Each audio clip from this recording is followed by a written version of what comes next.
Assalamu alaikum. I am Zahra Ijaz. By profession, I am clinical psychologist. Today's my topic is panic attack. Because I choose this topic, commonly it is happen in most of the people. बहुत से लोग इस मसले का शिकार हैं, लेकिन वो इस मसले को नहीं जान पाते कि उनके साथ आखिर असली इशू क्या है। पैनिक अटैक को आइडेंटिफाई करने के जो सिम्टम्स हैं, आज मैं वो आपके साथ डिस्क्राइब करूँगी। पैनिक अटैक में ये एक बेहोशी की अलामत है, जिसमें इंसान कुछ बेहोश होता हुआ महसूस होता है। उसके साथ उसको कौन कौन से सिम्टम्स आते हैं वो हम डिस्कस करेंगे। First is heart palpitation, pounding heart और एक्सेलरेटेड हार्ट रेट। जो क्लाइंट होता है उसको हार्ट पल्पिटेशन फील होती है। ऐसे फील होता है कि उसका हार्ट जो है बहुत ज़्यादा बीट कर रहा है, बहुत तेज़ी से चल रहा है, या फिर बहुत ही स्लो हो गया। उसको ऐसे लगता है कि उसकी जो हार्ट बीट है वो स्किप होती जा रही है।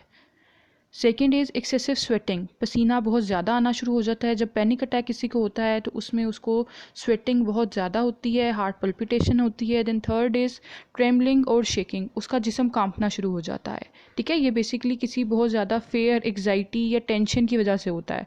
पैनिक अटैक्स डिफरेंट सिचुएशंस में डिफरेंट लोगों को डिफरेंट तरह से हो सकते हैं। किसी खास तौर के डर से या किसी भी चीज़ की वजह से हो सकते हैं। Sensation of shortness of breath, difficulty breathing और समथिंग। ओके जी, इसमें बेसिकली क्या होता है कि हमारी ब्रीथ की जो रेट है वो स्लो हो जाता है, या सांस लेने में बहुत मुश्किल होती है, क्योंकि ये बेसिकली डर या खौफ की वजह से होते हैं।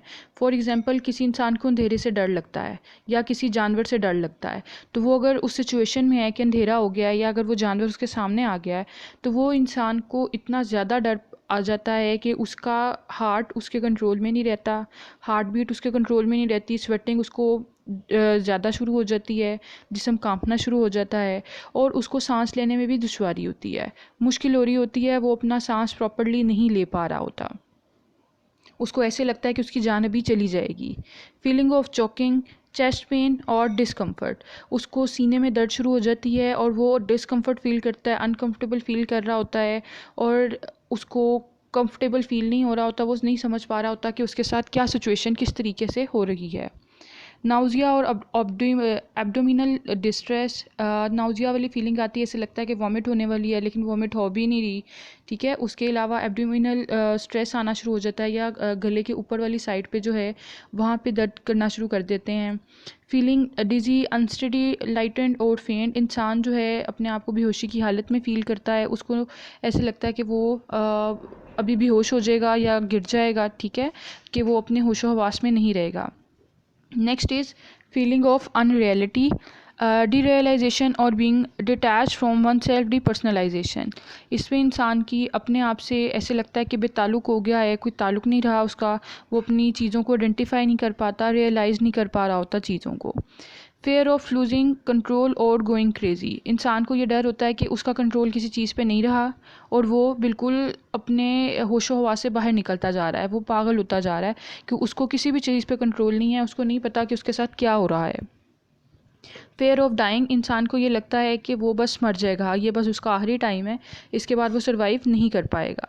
नमनेस और ट्रिंगलिंग सेंसेशन, उसको नमनेस बहुत ज़्यादा हो रही होती है, उसको ऐसे लगता है कि जो सेंसेस हैं उसकी वो शायद काम नहीं कर रही प्रॉपरली। ठीक है, the last point is chills और हॉट फ्लैशेस। इसके दरमियान जिस इंसान को पैनिक अटैक हो रहा होता है वो या तो बहुत ज़्यादा अपने आप को ठंडा फील करता है, या बहुत ज़्यादा गर्म फ्लैशेस उसको आते हैं, जैसे हम कह सकते हैं कि ठंडे या गर्म पसीने आना शुरू हो जाते हैं।